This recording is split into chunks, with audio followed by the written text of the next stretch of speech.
2020년도가 밝아왔고 이제 첫 번째 주일을 우리가 맞이하면서 나가는데, 아마 여러분들 어찌됐든 간에 새해 새롭게 작정하는 것도 있고, 또 비록 작정한 것이 작심 3일이 되고 작심 뭐 일주일이 되고 작심 한 달이 될지라도 아마 여러분들 작정하고 이렇게 나갔을 것입니다. 특별히 2020년도 표어를 다시금 정했는데, 한번 이 말씀을 한번 읽어볼까요? 시작. 하나님은 모든 사람이 구원을 받으며 진리를 아는 데 이르기를 원하시느니라. 아멘. 그리고 제가 하나님의 마음을 품자 그러면은 여러분들이 첫 번째, 두 번째, 세 번째 하는 거예요.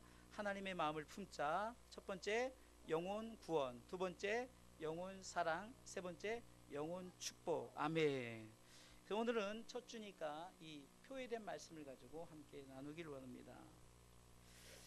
품는다는 것, 우리가 품는다는 것은 성경에 이 품는다는 표현을 이렇게 표현이 되어져 있는데, 출애굽기 14장 4절에 보면은 나의 애굽 사람에게 어떻게 행하였음과 내가 어떻게 독수리 날개로 너희를 업어 내게로 인도하였음을 너희가 보았느니라. 출애굽기 19장 4절입니다. 독수리 날개로 너희를 업어서 하나님께로 인도함을 입었다. 이것을 너희가 봤느니라. 이렇게 표현을 그렇게 해놨어요. 또 신명기 32장 11절에는 마치 독수리가 그 보금자리를 어지럽게 하며 그 새끼 위에 너풀거리며 그 날개를 펴서 새끼를 받으며 그 날개 위에 그것을 엎는 것 같이 이렇게 표현되어 있습니다. 또한 시편 17편 8절에는 나를 눈동자같이 지키시고 주의 날개 그늘 아래 감추었다라고 이렇게 표현을 합니다.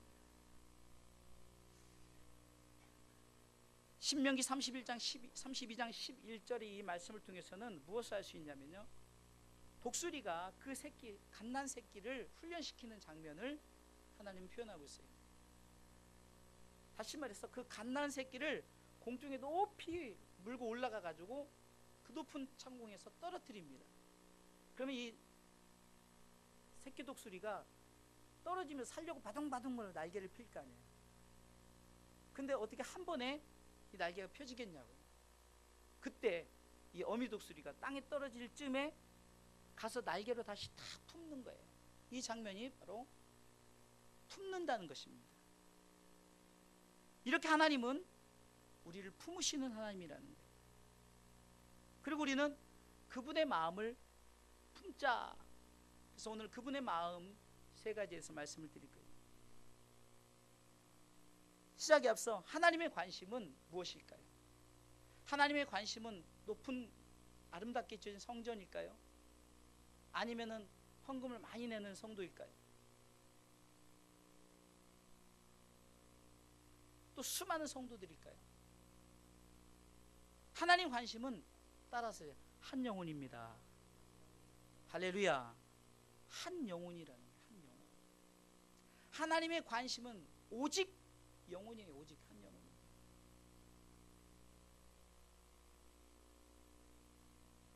그러게 우리는 하나님의 마음이 무엇이라고요? 영혼에 대한 관심. 영혼에 대한. 그래서 우리가 하나님의 마음을 품을 때 무엇을 품어야 될까? 영혼에 대해서 우리가 품어야 되는 거예요. 하나님이 마치 우리를 품었던 것처럼 우리 또한 그분의 성품을 닮아서, 고린도전서 11장 1절에 바울이 내가 그리스도를 본받는 자 된 것 같이 너희도 나를 본받으라는 거죠. 하나님이 우리를 품은 것 같이 우리도 그 하나님의 마음을 품으시기를 주님의 이름으로 축원합니다. 첫 번째는 어떤 마음을 품을까요? 영혼 구원의 마음. 첫 번째죠. 영혼 구원의 마음을 품어야 됩니다. 오늘 4절 본문의 말씀은 이렇게 시작하죠. 하나님은 모든 사람이 구원을 받으며, 할렐루야, 모든 사람이라고 말했어요. 우리가 생각할 때는 저렇게 생기고 저렇게 나쁘고 저렇게 악하고 저런 사람은 안 돼가 아니라, 하나님은 뭐라 그러죠? 모든 사람, 모든 사람. 대상은 모든 사람입니다. 아멘. 모든 사람을 위해서 하나님은 구원 계획을 베푸셨다는 거예요. 하나님은 모든 사람이 구원받기를 원하십니다. 그러면 왜 하나님께서 모든 사람이 구원을 받기를 원하냐? 그들이 다 어디로 갈 백성들이죠? 죄를 지어서 지옥 갈 백성이에요. 로마서 3장 23절에 모든 사람이 죄를 범했으니 하나님의 영광 그 나라에 들어가지 못한다는 거예요.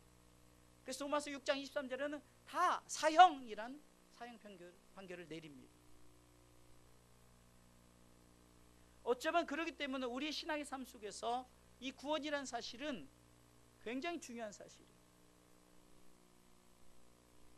하나님이 왜 우리를 구원해 주셨냐면 출애굽기 3장 7절로 8절에 보면은 이스라엘 백성들이 애굽의 포로 생활을 통해서 굉장히 지금 노예 생활을 하고 있습니다. 근데 저들이 알게 모르게 이렇게 행하고 있어요. 자, 읽어볼까요? 시작.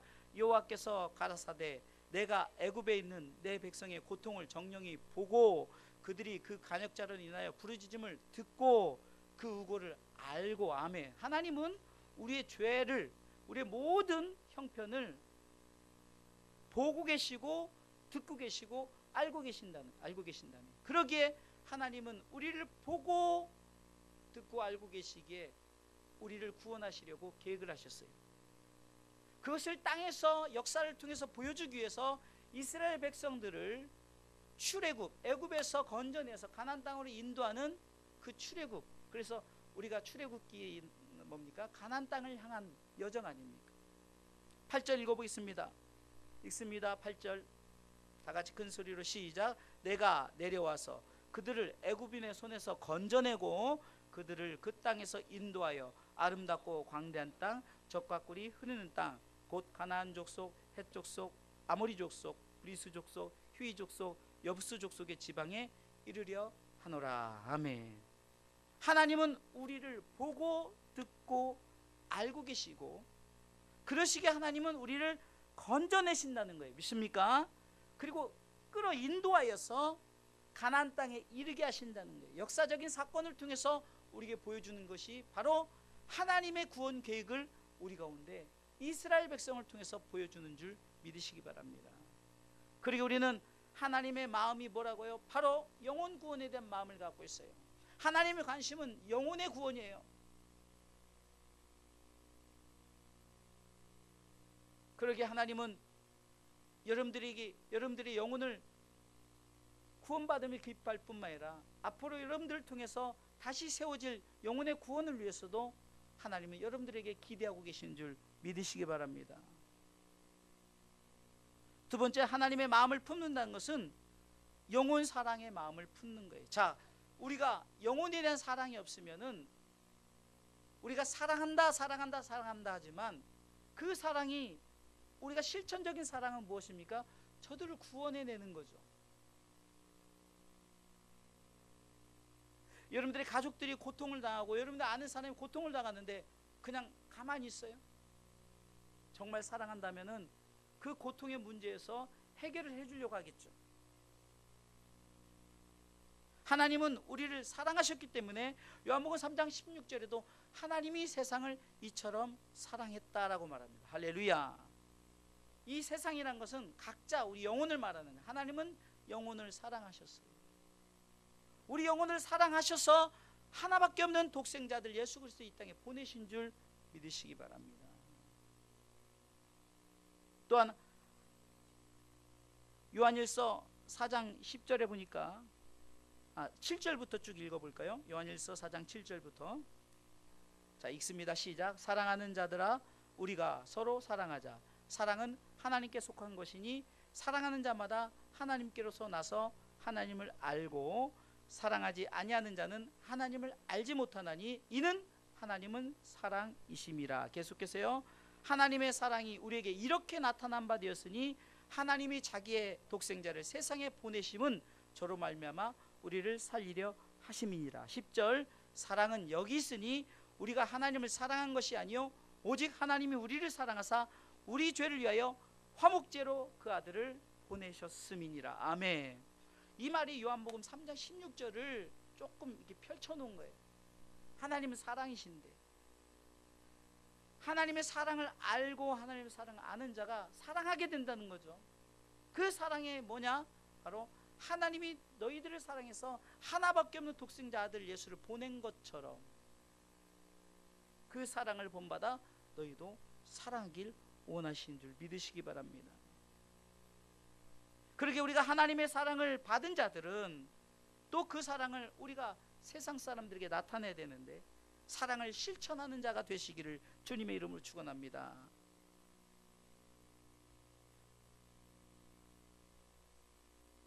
어떤 사람이 여리고로 내려가다가 누가복음 10장에 보니까 강도를 만나요. 강도를 만나는데 레위인도 제사장도 그냥 지나쳤단 말이에요. 그런데 그 당시 천하게 여기고 손가락질했던 선한 사마리아인, 선하다고 붙였죠. 사마리아인은 그 강도 만난 자를 치료해 준 거예요. 그리고 여관에 맡기고 자기가 갔다 온 동에 혹시 돈이 더 들면 내가 오는 중에 또 들려서 주겠다는 거죠. 그러면서 이렇게 질문합니다. 제자들에게 누가 이 강도 만난 자 이웃이 되겠느냐? 바로 선한 사마리아인입니다. 이렇게 말하니까 너희도 그렇게 하라는 거죠. 우리 그리스도인들은 실천하는 신앙인이 되어야 됩니다. 하나님 우리에게 사랑을 베푸셨고 그 사랑을 실천하라 했으면은 우린 그 사랑을 실천해야 된다. 마태복음 22장 37절로 39절에 보면은 십자가를 통해서 지난번에 설교를 했죠. 예수께서 가라사대 네 마음을 다하고 목숨을 다하고 뜻을 다하여 주 너의 하나님을 사랑하라. 수직적인 하나님의 사랑을 하라. 이것이 크고 첫째 되는 계명이요. 29절에 둘째는 그와 같으니, 다 같이 읽어볼까요? 내 이웃을 내 몸과 같이 사랑하라 하셨습니다. 아멘. 내 몸이 귀한 줄 알면은 내 몸이 아프면 그 사람도 아프다는 거예요. 그러니까 네 몸처럼 이웃을 사랑, 이웃을 영혼으로 바꾸면 영혼을 사랑하라 말씀하셨어요. 사랑하는 성도 여러분, 수직적으로 하나님을 사랑하고 수평적으로 이웃을 사랑하라. 그 중심 속에서는 내가 먼저 사랑을 받은 내가 있다는 거예요. 아멘. 자, 수직과 수평이 만나는 꼭지점에는 나란 존재가 있는데 나는 이미 하나님의 사랑을 입은 자라는 거예요.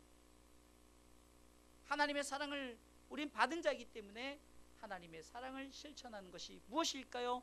바로 예수 그리스도를 저들에게 소개해서 저들이 구원받게 하는 것입니다. 할렐루야. 40절에는 이 두 계명이 온 율법과 선지자의 강령이니라. 여러분 강령하면 쉽게 그러면 막 여러분들 뭘 외치는 거 있잖아요. 구호를 정하고 막 외치는 거.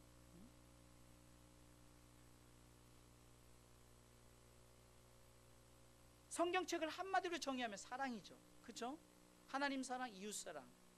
내가 받은 사랑을 받았으니 그러면 이 사랑을 실천하는 사랑.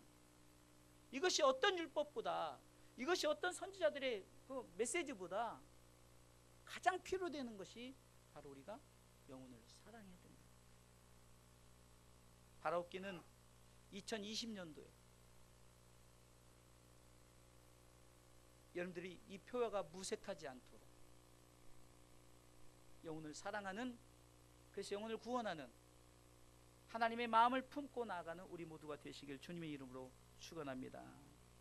세 번째는요, 하나님의 마음 무엇을 품어야 될까요? 세 번째는 영혼 축복의 마음을 품으시기 바랍니다. 민수기 6장 22절로 보면은 아론 제사장을 통해서 이스라엘 백성들에게 축복하라는 메시지가 있는데, 여러분들이 이 메시지만 그대로 가족들에게 읽어줘도 바로 축복하는 거예요. 읽어볼까요? 시작. 여호와께서, 자, 다 같이 읽습니다. 시작. 여호와께서 모세에게 일러 가라사대, 계속요. 아론과 그 아들들에게 고하여 이르기를 너희는 이스라엘 자손을 위하여 이렇게 축복하여 이르되 여호와는 내게 복을 주시고 너를 지키시기를 원하며 여호와는 그 얼굴로 내게 비추사 은혜 베푸시기를 원하며 여호와는 그 얼굴을 내게로 향하여 드사 평강 주시기를 원하노라 할지니라 하라. 계속해서요. 27절 읽습니다. 시작. 그들은 이같이 내 이름으로 이스라엘 자손들에게 축복할지니 내가 그들에게 복을 주리라. 아멘. 제가 오후 설교도 축복의 개념을 바로 알자라고 이제 이어서 설교를 할 건데요. 여러분들, 우리가 축복하는 게 뭡니까? 하나님의 구원과 하나님의 사랑을 입기를 원하는 것이 진정한 축복인 줄 믿으시기 바랍니다. 여러분들이 주변 사람들에게 물질을 어떻게 주겠냐고요? 건강을 어떻게 주겠어요? 그러나 여러분들이 줄 수 있는 것은 사도행전 3장 6절에 베드로와 요한이 내게 있는 것, 나는 아무것도 없다, 가진 것 없다, 그러나 내 안에 있는 예수를 너에게 주겠다는 거예요. 그러니 넌 일어나 걸으라. 할렐루야. 우리가 줄 수 있는 것, 우리가 축복할 수 있는 것이 뭡니까? 바로 하나님이 우리에게 주시고자 하는 그 복, 예수 그리스도이십니다. 하나님께서 이렇게 복을 빌 때 하나님께서는 내가 너희들에게 복을 주겠다고 약속하셨죠. 다시 말해서 우리가 구하는 복은 하나님의 원하시는 것과 같다는 것. 그러게 우리는 하나님이 우리 가운데 원하시는 구원이, 복이 뭡니까? 바로 영혼 구원, 영혼 사랑입니다. 그래서 그들이 예수 그리스도를 알기를 원하는 거예요. 저와 여러분들이 이미 하나님의 축복을 받은 자들입니다. 할렐루야. 옆 사람 인사합니다. God bless you.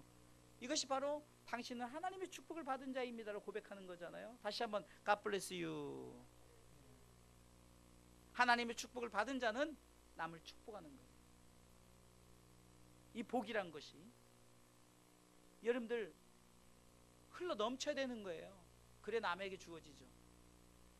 여러분들이 주님께서 우리에게 허락하신 그 영생의 복이 우리 가운데 흘러 넘칠 때 내 주변에, 내 가족에 흘러가게 돼 있는 거예요.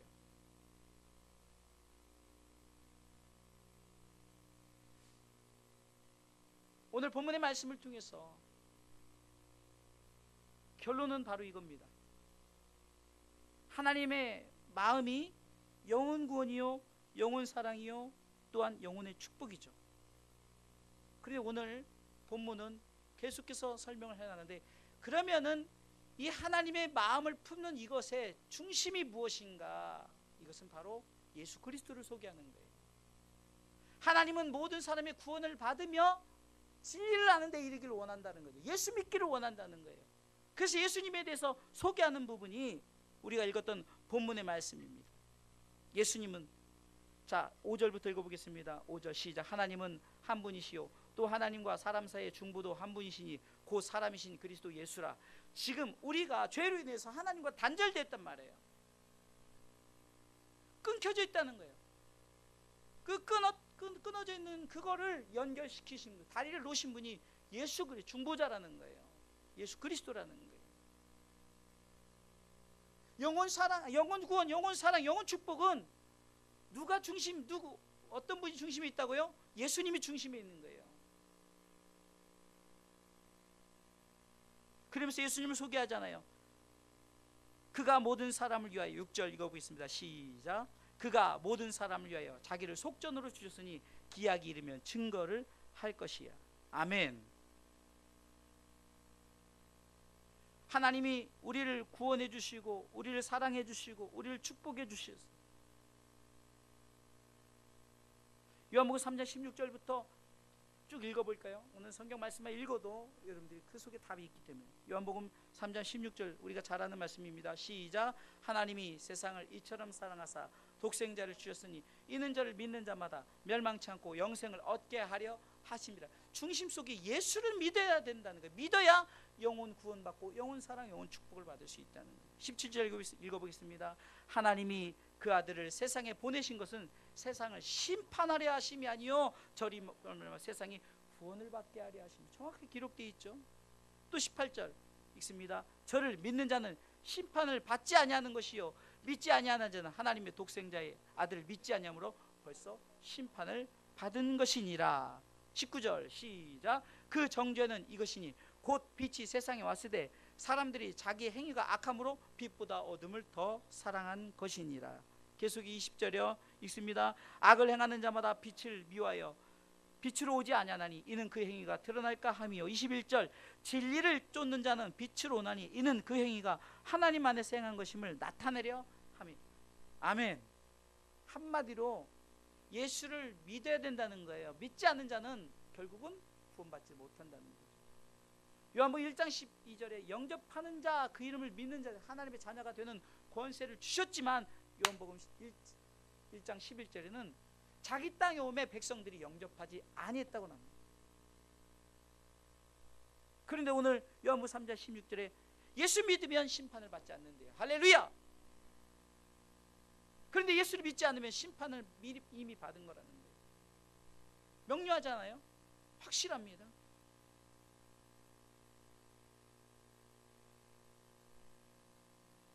하나님의 마음 중심 속에서는 누가 있냐? 예수님, 예수 그리스도 그분이 계신다는 거예요. 하나님 구원을 이루시기에 진리 곧 예수 그리스도를 알기를 원하시고 예수 그리스도를 믿기를 원한다는 거예요.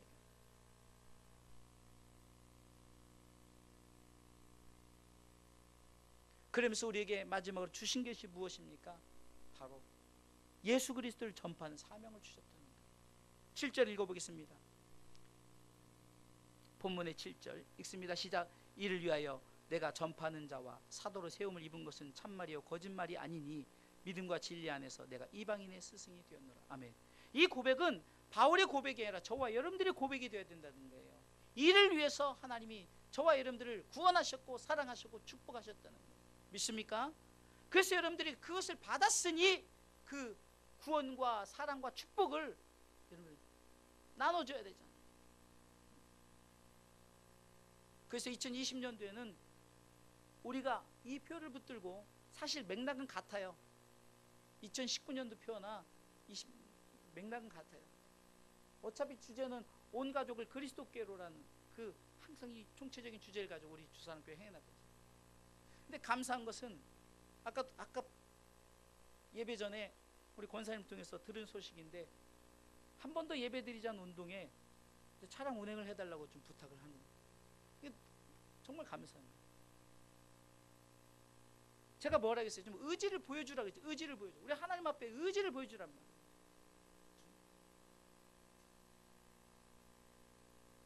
우리가 말로만 하나님을 사랑합니다, 영혼을 사랑합니다 하지 말고 왜 예배가 중요한지 아세요? 예배를 통해서 영혼 구원하는 방법을 제시하고 예배를 통해서 내가 영혼을 구원하겠다는 그런 마음을 주시기 때문에 2020년도에는 한 번 더 예배 드리자 이 운동에 여러분들 동참하실 뿐만이 아니라 예배를 통해서 하나님의 마음을 계속해서 독수리가 새끼를 품은 같이 닭이 암탉이 알을 품은 같이 우리가 여러분들의 가정 속에 믿지 않는 영혼을 품고 하나님이 우리를 품었듯이 저 여러분들이 그 품고 저들을 바로 영혼 구원, 영혼 사랑, 영혼 축복 나만 받지 말고 저들도 우리와 똑같이 영혼 구원, 영혼 사랑, 영혼 축복을 받을 수 있도록 표를 선포할 때마다 내가 그렇게 하겠습니다 믿음을 가지고 바울이 이를 위하여 내가 전파하는 자와 사도 세우심 입었다 이것처럼 저와 여러분들이 바로 이 사도의 사명, 이 복음 전파하는 사명을 잘 감당하셔서 2020년도에는 정말 우리가 믿지 않은 영혼들을 세워져 나가. 사실 저 개인적으로 오늘 좀 마음에 감사한 것은 첫 예배 우리 예술이 후배가 와서 예배했는데 수원에서 온 거예요. 수원에서 지난주 25일 날인가 송구영신 예배 때 왔잖아요. 그래서 제가 또 수원 멀지 않다 했는데 물론 우리 예술이가 들렸다 왔지만 어찌든 이게 계기가 돼가지고 이름 사람 이소연인데, 이소연이가 예수를 믿는다면 하나님이 예슬이를 얼마나 축복해 주겠냐. 야, 너 첫 단추를 이렇게 멋지게 꼈으니 내가 너에게 복을 주겠다. 요한 3서 1장 2절 말씀처럼 네 영혼이 잘 됐기 때문에 너 범사 잘 될 것이다. 강건의 축복이 있을 것이다. 할렐루야. 그래서 여러분들 끊임없이 기도할 뿐만이 아니라 여러분들 가족을 위해서 자꾸 도전장을 내밀어야죠. 아직까지도 한마디 말도 못하시면은 안 된다는 거예요. 계속해서 가랑비에 옷 젖듯이 계속해서 그냥 십자가를 긋든가. 옛날에 그랬던 여러분들 그런 간증 들어봤잖아요. 그냥 남편이 그렇게 속썩이니까 뒤에다가 맨날 지금 십자가만 은근히 남편이 뒤에가 간지럽다는 거 아니에요. 이게 되지도 않았는데 계속 십자가만 긋고 그 영혼을 사랑하는 마음을 가지고 핍박하고 그렇게 성경책도 찢어버리고 그래도 그랬다는 거 아닙니까? 2020년도에는 하나님의 마음을 품읍시다. 첫 번째 영혼 구원, 두 번째 영혼 사랑, 세 번째 영혼 축복의 마음을 품어서 모든 사람이 하나님 구원받고 진리하는 데 이르기를 원하시는 하나님의 마음을 품어서 승리의 삶을 살아가시기를 주님의 이름으로 축원합니다.